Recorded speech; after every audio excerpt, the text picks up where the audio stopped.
ముకుంద వారసత్వం నుంచి పుట్టిన బంగారు అద్భుతం Purvi gold diamonds and silver November 1న కేపీహెచ్పీలో గ్రాండ్ ఓపెనింగ్. అంటే మాధర్ని ఎవరు నామినేట్ చేయలే కదా, అంటే నామినేట్ చేయడానికి భయపడదు అనుకోవచ్చు హౌస్ మేట్స్ మొత్తం. భయపడలేదు, ఎందుకంటే తనని అర్థం చేసుకున్నారు హౌస్ మేట్స్ అందరూ. సరే తను ఏదో వచ్చి రాగానే అందరినీ అంటుంది, సో గొడవలు వేసుకుంటుంది అనేసి అనుకున్నారు. వన్స్ తను చేంజ్ అయిన తర్వాత ఓకే తను క్యారెక్టర్ ఏంటో ఇది అనేసి అందరూ అర్థం చేసుకున్నారు. అర్థం చేసుకొని తను ఎవరు నామినేట్ చేయలేదు. ఎందుకంటే నేను కూడా అనుకున్నాను తను ఖచ్చితంగా నామినేషన్ లో ఉంటుంది అని చెప్పేసి, కానీ తను నామినేషన్ లో లేదు. ఎందుకంటే తనకంటే స్ట్రాంగ్ పాయింట్స్ వేరే వాళ్ళ దగ్గర ఉన్నాయి కదా, సో అందుకనేసి తనని నామినేట్ చేయలేదు.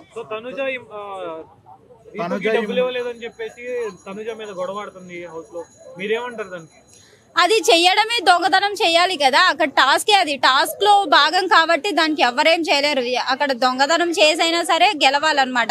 ఇప్పుడు గేమ్స్ పెడుతుంటారు, ఆ గేమ్స్ లో ఫెయిర్ అన్ఫెయిర్ ఉంటుంది అనమాట. ఫౌల్ గేమ్స్ ఏమి ఆడట్లేదు వాళ్ళు.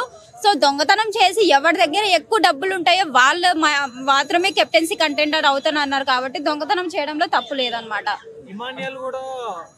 ఈ టీం ఆడుతూ ఆ టీం సంజన టీం కి సపోర్ట్ చేస్తున్నాడు. అండ్ తన డబ్బులు ఇచ్చేసి హౌస్ లో వాళ్ళకి సపోర్ట్ చేసి మీ డబ్బులు మీరు వెనక్కి తెచ్చుకోండి నాకు దొరికింది అని చెప్పేసి అంటున్నాడు. అది స్ట్రాటజీ అనుకోవచ్చు మనం కూడా వాళ్ళని. ఎందుకంటే ఆల్రెడీ అక్కడే నమ్మిపోవాలన్నమాట. ఎవరు మాధురి గారు నమ్మాలి, ఎందుకంటే వాళ్ళిద్దరి బాండింగ్ అలా ఉంది. సో వాళ్ళ బాండింగ్ ఎప్పటికైనా లాస్ట్ గా అలానే వెళ్తుంది అన్నట్టుగా నమ్మాలి. కానీ వీళ్ళు పూర్తిగా గుడ్డిగా నమ్మేశారు కాబట్టి దానికి ఎవరేం చేయలేరు.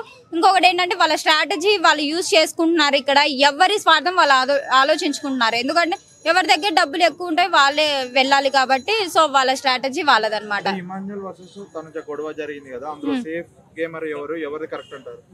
సేఫ్ గేమర్ అంటే ఈ వీక్ లో చూసుకుంటే కొద్దిగా ఇమాన్యుయల్ ది సేఫ్ గేమ్ అనుకోవచ్చు. ఎందుకంటే వన్స్ అంటే భరణి గారిని సేవ్ చేయడము అన్సేవ్ చేయడము అంటే తనుజాకి కొంచెం అది నచ్చలేదు అనమాట. కానీ అక్కడ ఆడియన్స్ పోల్ విధంగా అయినా సరే భరణి గారే బయటికి వెళ్ళాలి. ఇంకొకటి ఏంటంటే నిన్న నామినేషన్స్ లో కూడా తనుజాని చేయాల్సింది, ఎందుకంటే తన దగ్గరే చిట్టి పెట్టుకొని తనుజాని నామినేట్ చేసింటే బాగుండే. వన్స్ కళ్యాణ్కి ఇచ్చాడు కదా, అదొకటి నచ్చలేదు అనమాట. కొద్దిగా ఇక్కడ ఇమాన్యుయల్ ది సేఫ్ అయి అనిపించింది అనమాట.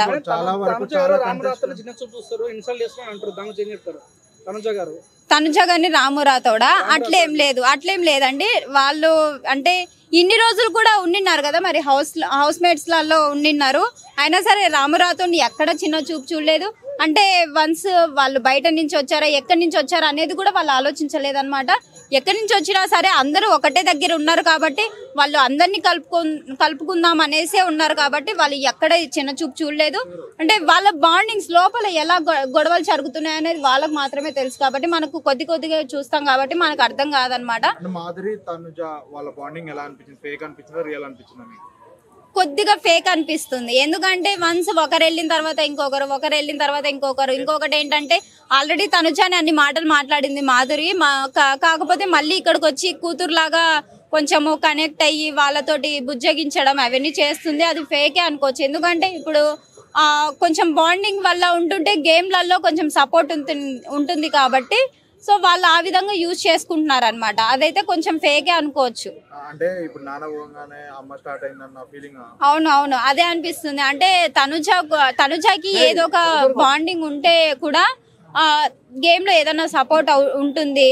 అంటే ఇప్పుడు ఆల్రెడీ కళ్యాణ్ తోటి కొంచెము తనకి బ్యాడ్ నేమ్ వచ్చింది. సో ఇట్టయినా సరే మదర్ తోటి ఉందాము, ఆల్రెడీ నాన్న వెళ్ళిపోయారు, ఇంకా అమ్మతోటి ఉందాము అనేసి అనుకుంటుంది అనమాట. అమ్మ కూడా కొంచెం ఫేక్ గా నటిస్తుంది కూతురు దగ్గర. అది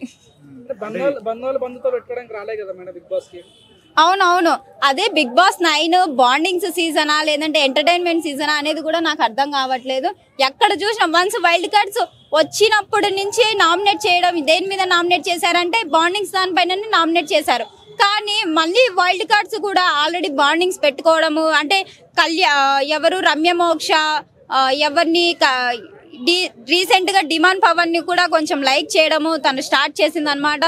సో వీళ్ళు కూడా బాండింగ్స్ మీదనే వచ్చేసారు ఆల్రెడీ. అంటే వాళ్ళకి బాండింగ్స్ నచ్చలేదు అయినా సరే వాళ్ళు కూడా బాండింగ్స్ పెట్టుకుంటారు. సుమన్ గారి తోటి బ్రదర్ బాండింగ్ అంట. సో ఇదంతా చేస్తున్నారు అనమాట. అవును వాళ్ళు వచ్చినప్పటి నుంచి ఆల్రెడీ భరణి గారిని టార్గెట్ చేశారు. ఎందుకంటే భరణి గారు కొంచెం వెళ్ళిపోతారేమో టాప్ 5 లో ఉంటారేమో అన్నట్టుగా కొంచెము స్ట్రాంగ్ వ్యక్తి కాబట్టి వాళ్ళని టార్గెట్ చేసి ఆయన్ని కొంచెము అంటే అవునవును ఆయన మొత్తం లో అయిపోయాడు అనమాట. ఆ వీక్ అంతా లో అయిపోయాడు. దాని తర్వాత దివ్యాని టార్గెట్ చేశారు. దాని తర్వాత తనుజాని ఇప్పుడు లేడీ విన్నర్ అనేసి అంటున్నారు కదా ఆది గారు. సో దాని తర్వాత ఎవరు స్ట్రాంగ్ ఉంటే వాళ్ళని టార్గెట్ చేస్తున్నారు అనమాట. ఎందుకంటే వాళ్ళని టార్గెట్ చేస్తే వాళ్ళు అదే ఆలోచించి మైండ్ సెట్ అంతా దాని మీద వెళ్ళిపోతుంది. గేమ్స్ ఫోకస్ దానిపైన తక్కువ చేస్తారు అన్నట్టుగా వాళ్ళు టార్గెట్ చేస్తున్నారు. అంటే ఇప్పుడు ఇమాన్యుయల్ కూడా టాప్ 2 లో ఉన్నాడు, ప్రతి ఒక్కరు వచ్చి విన్నర్ అన్నట్టు కొంచెం ప్రొజెక్ట్ చేశారు. దాని తర్వాత లేడీ విన్నర్ తనుజ అన్నారు. అన్నప్పటి నుంచి ఇమాన్యుయల్ తనుజతో గొడవ పెట్టుకున్నది వాంటెడ్ గా పెట్టుకున్నా అనుకోవచ్చా? అదే ఎవరు స్ట్రాంగ్ అయితే వాళ్ళని టార్గెట్ చేసుకుంటున్నారు అనమాట. అది ఆల్రెడీ ఎవరైనా సరే హౌస్ లో నాకు తెలిసి జెన్యున్ గా ఉండేది ఇమాన్యుయల్ ఒకటే నాకు తెలిసినంత వరకు. అంటే నాకు ఇష్టమైన వ్యక్తి కూడా ఇమాన్యుయల్ అనమాట. సో దీని తర్వాత దీనికి తనుజ అయినా సరే, మాధురి అయినా సరే, రమ్య మోక్ష అయినా సరే, ఎవరైనా సరే ఎవరు స్ట్రాంగ్ అనిపిస్తే మాత్రం వాళ్ళని టార్గెట్ చేసి వాళ్ళని కొద్దిగా లో చేస్తున్నారు అనమాట గేమ్స్ లలో కూడా. అంటే మీరు యాజ్ ఎ ఇమాన్యుయల్ ఫ్యాన్ గా చెప్పండి, తనుజ వర్సెస్ ఇమాన్యుయల్ గొడవలో ఎవరు కరెక్ట్ అంటారు? ఎవరు కరెక్ట్ అంటారంటే తను అంటే కొద్దిగా ఇద్దరు 50-50 ఛాన్సెస్ ఉన్నారు. తిను ఆ చిట్టి ఇవ్వకపోకుండా ఈయననే నామినేట్ చేసింటే అదొకటి మంచిగా ఉండేది. కానీ ఈయన చిట్టి అట్లా ఇచ్చాడు కాబట్టి కొంచెం సేఫ్ అనిపించింది. ఇద్దరు 50-50 ఉన్నారనమాట. అంటే ఆల్రెడీ దానికి ముందు కూడా ఇమాన్యుయల్ తనుజకి చాలా సపోర్ట్ చేశాడు. కానీ తనుజ అంటుంది కదా నువ్వు నాకేం సపోర్ట్ చేయలేదు అని చెప్పేసి. కానీ తనుజకైతే ఇమాన్యుయల్ చాలా సపోర్ట్ చేశాడు.